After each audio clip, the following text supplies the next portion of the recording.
Hello, in this lesson I will show you how to draw fire in ice. So at first open your picture.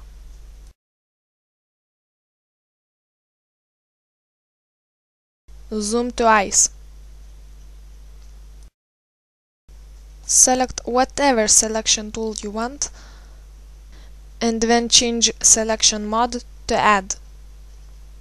Draw around the eye.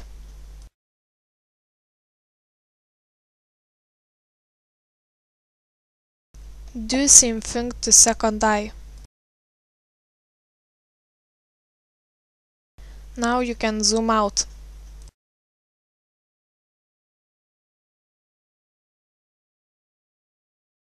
Duplicates layer. Go to Effects, Render, Fire or Flames. You can use any of these plugins, but Flames is more realistic. Choose your settings and hit OK.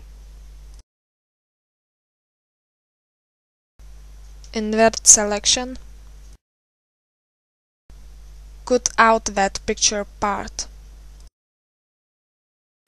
As you can see, ice edges are too sharp. So let's apply anti-alias effect. And now you can match layer down. And that's it. Thanks for watching. Wait for more tutorials. Software used: Camtasia Studio, PaintNet, Sunny Vegas.